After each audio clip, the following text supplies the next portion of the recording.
Ec14, The Web of Fear. Soul to Soul Talk. The Web of Fear. Live guiding conversations with Morai Amoro and Jenai Summer. Morai, a lot of fears coming up in my thoughts and feelings. What shall I do? Accept the fear as one of the many experiences in crystallic creation. But do not connect this to a phase, a place, a thing, or event. What do you mean with that, Morai? Like, I'm afraid of darkness. I'm afraid of that person or situation, etc. Be careful to connect this fear experience to anything, because when we do this, we create like an internet connection in the computer of our mind, and then we become afraid of that something.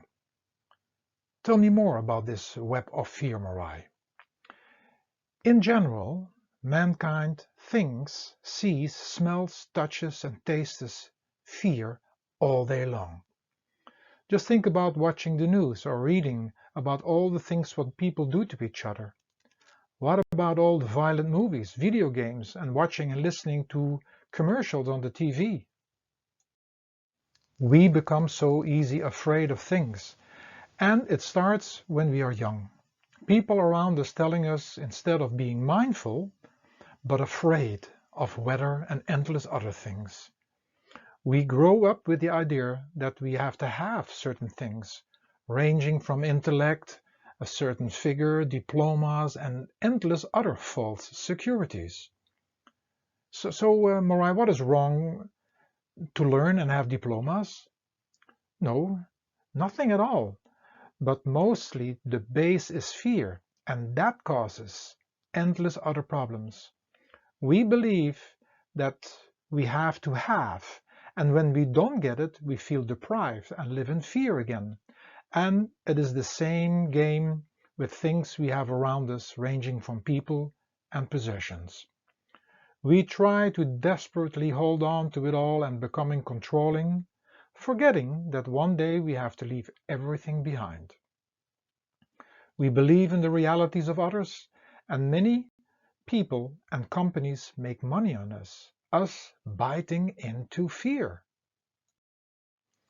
Just think about how people think about all what could happen regarding their possessions. Most is related to be afraid and being caught in the web of fear. Is it wrong thinking what all could happen?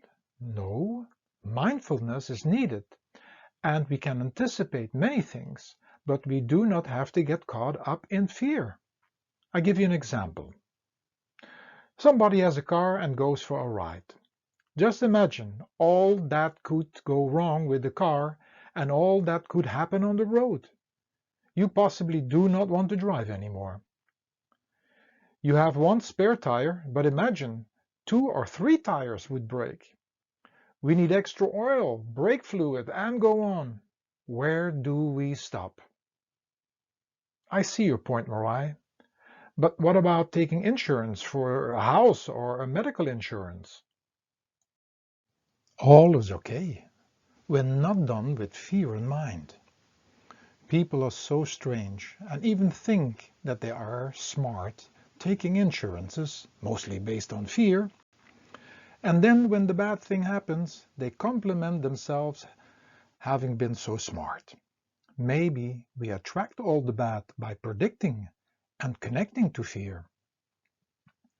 I never thought about it this way, but it makes sense. But I can see that this fear is all around us. But what can we do about it? Let's first accept fear as an experience by itself. And let us watch out for connecting it to anything. Why not connecting to the opposite of fear, which is love, and trusting that things will work out as they are supposed to work out, all being a part of the adventure of life. Fear is connected to our will, and love and trust to His will, Kandu, the Creator. Thank you, Morai. For now I have different things to think about instead of falling into the web of fear.